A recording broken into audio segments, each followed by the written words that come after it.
Kebakaran besar meludeskan rumah panggung milik Muhidi di Desa Ulu Sembong, Kecamatan Ulu Belu, Tanggamus, Kamis siang.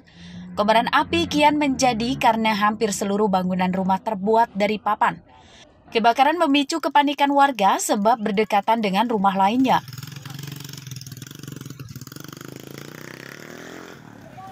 Tidak ada mobil damkar tiba ke lokasi karena desa ini jauh dari kantor Pemkab Tanggamus.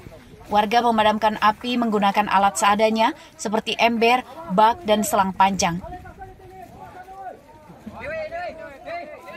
Kebakaran tidak merenggut korban jiwa. Saat kejadian, rumah yang terbakar sedang kosong ditinggalkan pemiliknya sehari sebelumnya. Terus ada anak-anak teriak di luar. Terus kami keluar semua, taunya api udah ada di rumah si korban, dari asapnya itu udah keluar dari rumah lah.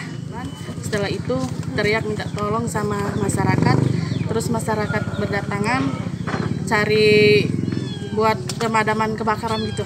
Tadi pada jam 10.45 salah satu warga kita menelpon pada saya bahwa melaporkan bahwa ada kejadian kebakaran. Begitu dilihat ke lokasi, itu api sudah begitu luar biasa besarnya sehingga kita tidak bisa menyelamatkan lagi barang-barang yang ada di rumah ini. Rumah yang terbakar diduga akibat korsleting listrik ini roboh rata dengan tanah. Perabotan dan barang berharga lainnya dalam rumah tidak terselamatkan. Kerugian akibat kebakaran ini ditaksir mencapai ratusan juta rupiah. Andre Kurniawan melaporkan dari Tanggamus.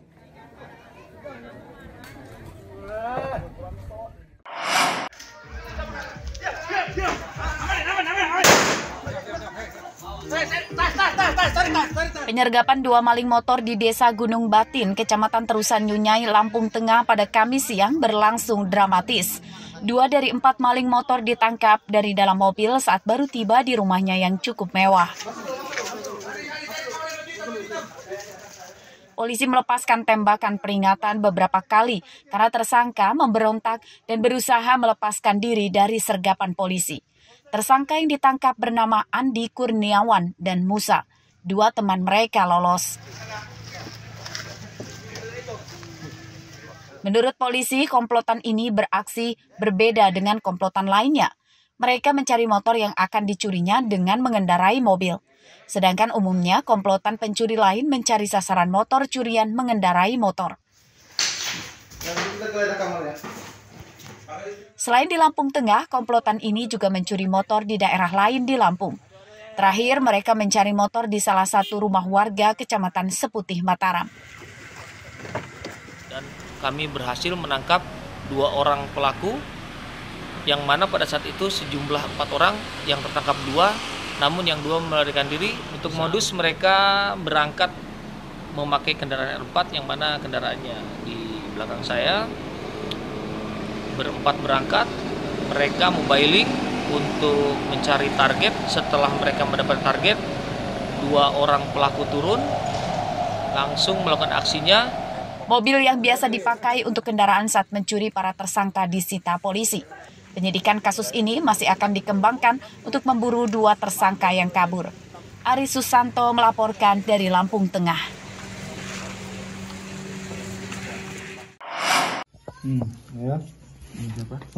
Abdullah tak berkutik saat polisi menangkapnya di rumahnya di Kelurahan Kota Alam, Kecamatan Kota Bumi Selatan, Lampung Utara, Kamis siang. Abdullah terlihat syok tak mengira dirinya ditangkap polisi. Dari penggeledahan di rumah Abdullah, polisi menyita 7 bungkus sabu-sabu siap edar. Udah, istri kamu nyaksin, kamu saya suruh nyaksin, kamu malah pergi tadi. Bagus. Menurut Abdullah, sabu-sabu yang dijualnya dipasok oleh seorang bandar besar di Lampung Utara yang kini masih buron. Sebagian besar pelanggannya adalah para pengunjung tempat hiburan malam. Abdullah berdalih nekat menjual sabu-sabu karena tidak memiliki pekerjaan lain untuk menghidupi keluarganya.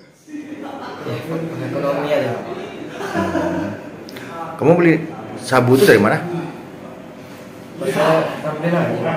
Apa? Ambil? Dari Ketua Umum ini lah? Iya. Berapa banyak? Cuma 1 kamar. Oh. Terus? Kamu jual dengan siapa? Ya nyari aja siapa yang masuk di gang ya kasih. Yang kalau nggak ada yang beli sisa ya saya pakai aja. Abdullah kerap kali bertransaksi menjual sabu-sabu di rumahnya hingga meresahkan tetangganya yang kemudian melaporkannya ke polisi.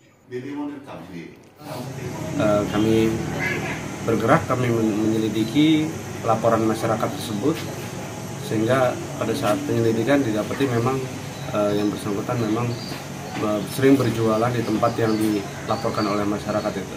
Dan akhirnya tim bergerak, dapat kita ungkap. Penyidikan kasus ini masih dikembangkan untuk memburu pemasok serta pengguna narkoba. Atas perbuatannya, tersangka terancam hukuman 20 tahun penjara. Ardio Haba melaporkan dari Lampung Utara.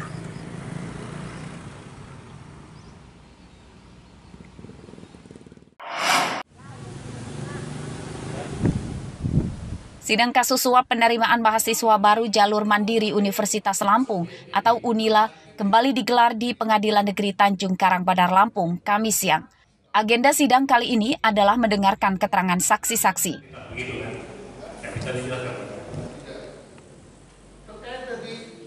Wakil Rektor UNILA, Asep Sukohar, dihadirkan oleh Jaksa Penuntut Umum sebagai saksi dari terdakwa pemberi suap Andi Desviandi.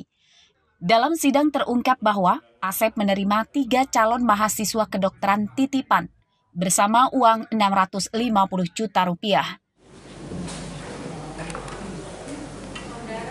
Menurut Asep, setoran dari 3 calon mahasiswa kedokteran itu nilainya berbeda-beda, yakni Zuhriyadi nilainya 250 juta rupiah, Sofi 100 juta rupiah, dan Zakia 300 juta rupiah.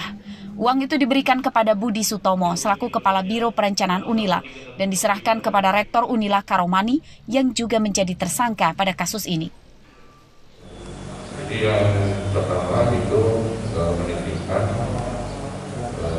terus saya menyampaikan ke Pak Rektor bahwa ini ada tujuan apakah akan dibentuk.